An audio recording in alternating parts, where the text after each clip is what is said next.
Nah, maka dari itu apa yang tadi saya simak dari Ustaz Ismail maupun Ustaz Hafiz ya, bahwa hijrah itu maknawi sekaligus juga makani gitu ya.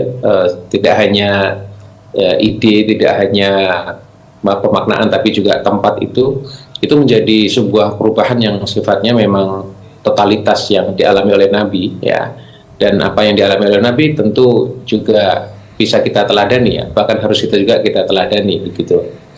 Artinya kita tidak bisa merancang konsep hijrah sendiri semau kita yang kira-kira kita masih nyaman, karena kalau kita merancang perubahan semau kita, itu biasanya kita tidak akan melawan untuk merusak zona nyaman kita sendiri ya. Atau kalaupun merubah zona nyaman ya nggak sulit-sulit amat begitu ya. Karena apa? Karena standarnya adalah maunya kita sendiri. Tapi begitu yang dialami oleh Nabi, saya tadi mendapat sebuah pelajaran yang luar biasa bahwa totalitas hijrah ini ditunjukkan oleh Nabi, bahkan berpindah tempat. Kemudian kalau kita simak proses hijrahnya juga luar biasa berat ya.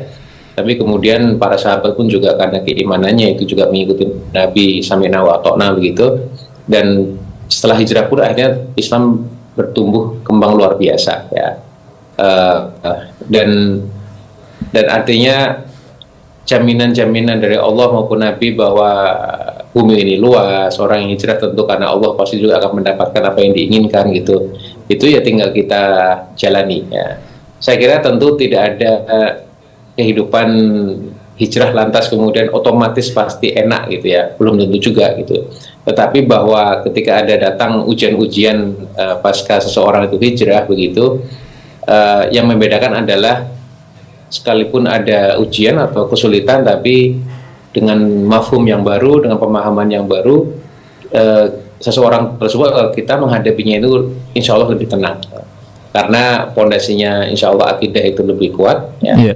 Dan kita contoh itu Nabi itu yang sudah menjanjikan keberkahan, jadi ya insya Allah kabar baik itu pasti akan datang gitu. Masya Allah. Itu yang menjadi orang hijrah itu Ustaz. Iya.